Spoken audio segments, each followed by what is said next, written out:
Thank you very much. Thank you for the question. And first of all, thank you for the invitation.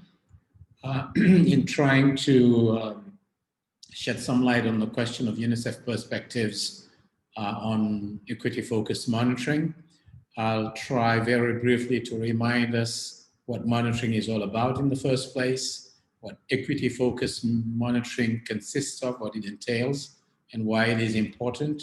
And finally, I'll spend a little bit of time on what to monitor and how to monitor before sharing some key messages in the form of a conclusion. So first of all, what is monitoring? Simply put, I think of monitoring as basically keeping track of your progress against a preset destination.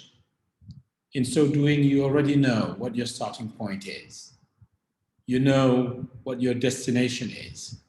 You have a clear map of the itinerary that will lead you from point A to point B and the milestones along the way by which you will judge your progress. That's judging your progress as you move from starting point to destination is what monitoring is about, keeping track of that.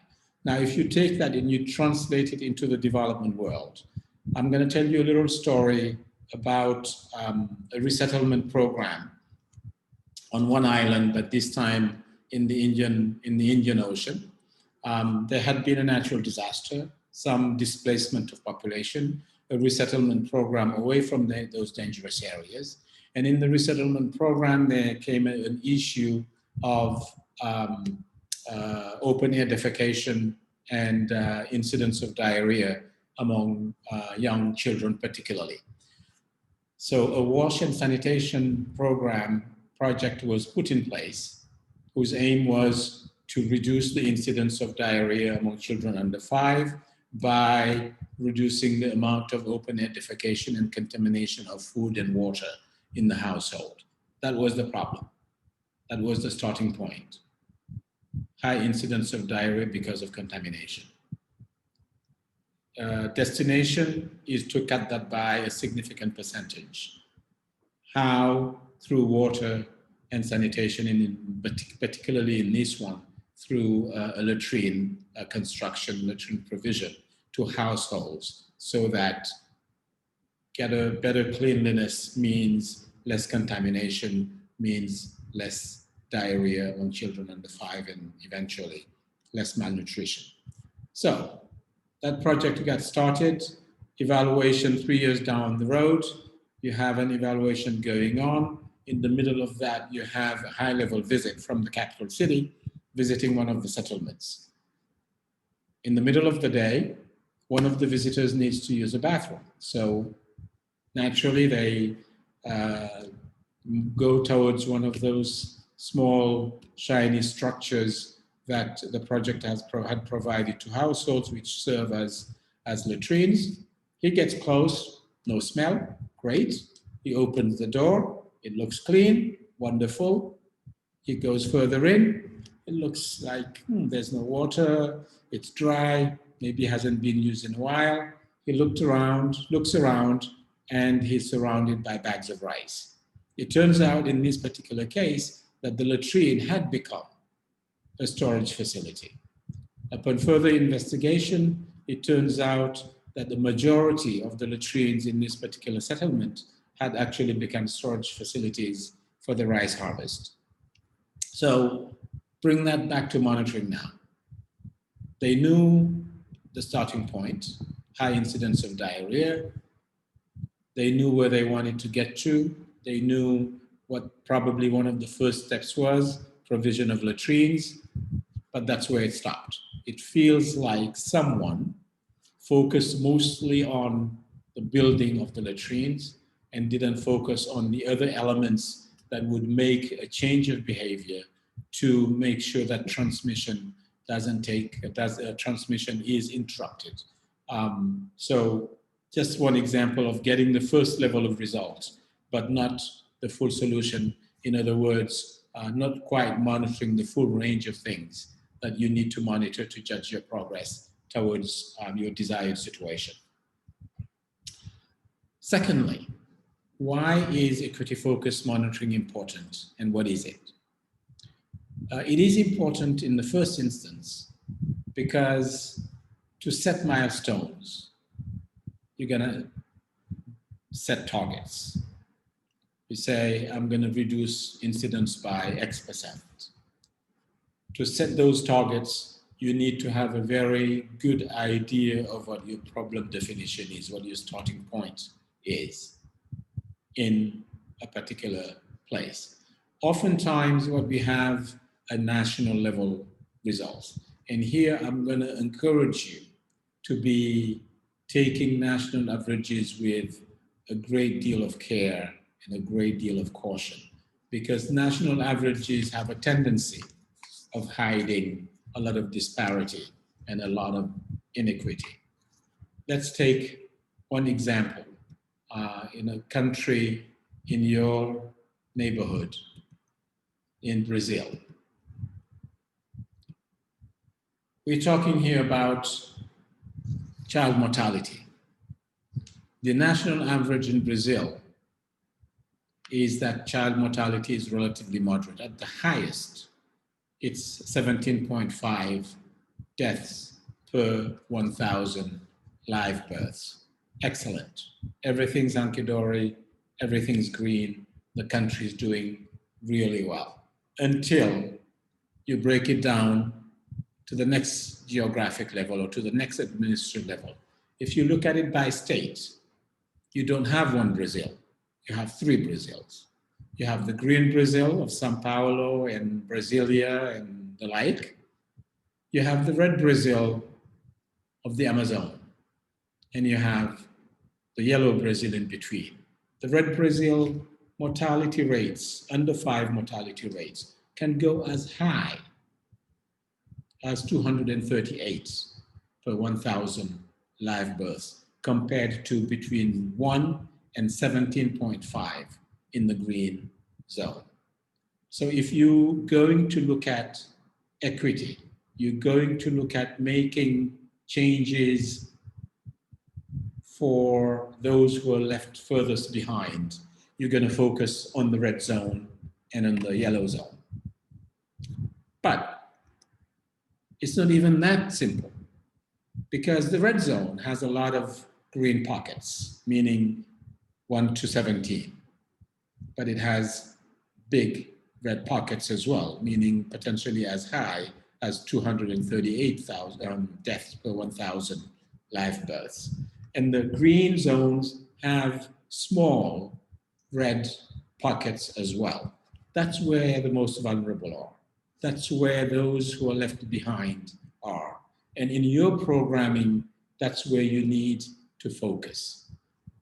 If you focus there with your programs, your monitoring needs to measure the changes that are happening for those that are left furthest behind, so that you can impact the regional and the national level. That's the case of Brazil and under 5. Let's look quickly at Guyana. Poverty in Guyana, these are 2006 numbers. So we'll need to take it with a little bit of caution. Things may have evolved. But using 2006 numbers to illustrate this point, there are 4 regions in the country. Region 1, Region 7, Region 8, and Region 9 that account for the highest rates of poverty in the country, where poverty ranges from 94% of the population to 61% of the population, meaning in one state, in one region, almost 100% of the people live below the poverty line. That's the worst case. In the best case, more than half of the people live below the poverty line. And they are not on the coast, except for Region 1. They're in the hinterland, Region 7, Region 8, Region 9. And also when you look at that urban-rural divide, the coast regions 2, 3, 4, 5 have a poverty rate of 19% compared to the hinterland, where poverty on average is 74%. So you have an urban-rural divide. You have a geographic divide between some regions. Again, tells you where the disparities are, tells you where the poor live, tells you who they are, where they reside, what else they suffer from. And that's what you need to attack in your program. And that's what you need to keep track of as your program makes its way to see if you're making any difference for those 94% of the people before the poverty line, or the 61% below the poverty line. Now let's say, now we have defined the starting point. We've defined the destination. We've defined why it is important to track changes and what changes we want to track for which people. Let's look at a little bit at what do we track? What do we focus on when we monitor? First of all, let me say that we have 3 types of monitoring. Implementation monitoring, where most program officers live. This is where they spend most of their time. Monitoring supplies, monitoring cash, monitoring activities, and tangentially monitoring outputs. It's necessary, but not sufficient. But that's where you need to start. You need to know that the inputs are on time, that are being used properly, that the activities are taking place, they are reaching the right kinds of people, and that those kinds of people are getting out of it the capacities necessary to make a difference in their behavior, whether they are an individual or an institution. But that's the first level of monitoring, implementation monitoring, where the question is, are we implementing as planned? Are we reaching the people we intended to reach? The second level is results monitoring, focusing largely on results. 2 types, outputs and outcomes. And here the question is, are we achieving the results we intended to achieve? Are people getting the capacities they need? Are the services in place? Are they accessing those services? Is it impacting? Is it changing the nature of the deprivation they suffered from before? How is it changing it? Are we in stage 1, stage 2, stage 3, and so on and so forth? Very critical monitoring of results, because that's where the realization of rights resides. And that's where you want, as a program officer, to also put emphasis. Not an either or between implementation and monitoring. We're talking about doing both. Finally, number 3, situation monitoring, which looks at impact, how outcomes become an impact, how does the situation of children, of those poor people in Region 9, how is it improving, and what difference is it making in the realization of their rights and improving their conditions of living. Those are the 3 types of monitoring. Some of the ways in getting there, again, very briefly, some of the things that are used at UNICEF are in terms of implementation monitoring. You monitor your cash disbursements, you monitor liquidations, you monitor your accounts. In terms of activities and outputs, you're looking at being present when some of those activities are taking place. You're looking at visiting beneficiaries, program visits on the ground to see what's happening and what direction is it taking. Are we getting the right people? Are those people getting the right skills and the right capacities out of the activities so that it can change their behavior? And finally, in terms of situation monitoring, are those behaviors being applied? And what is the net result from the application of those behaviors? That is the 3 sets of things I just wanted to briefly touch on in terms of perspectives on monitoring.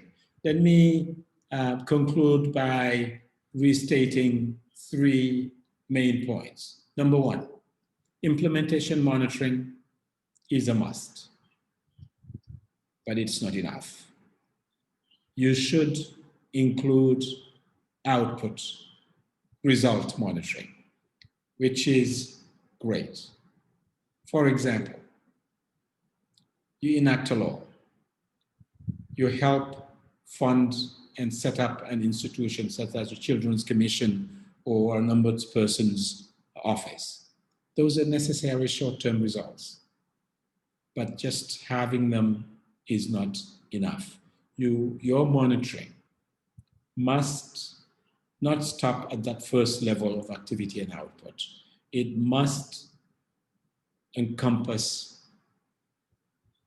the next stages, meaning what capacities are being put in place, what behaviors are being changed, and how is it affecting the people that you had identified as left behind in the first place. Staying with the commission, you need to verify that it is in place, number 1. Number 2, that the draft bill has become law. Number 3, you must ensure that the commission has the capacity to function, that it is resourced, that it is functioning and reaching the right people. That's output monitoring. Beyond that, you need to verify that the rights which were not observed before for certain categories of children are now being enjoyed by those children, and indeed all children. You must keep your eyes on proofs of effectiveness, indications of change at the individual behavior level or at the institutional behavior level. That's your outcome monitoring. Those would be the things that the 2 areas that I would like to us to focus on.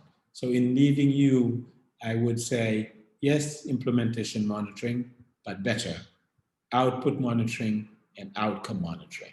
That's how you get to where you want to be. That's how you realize that you're off track early and course correct and help realize the rights of children. Thank you.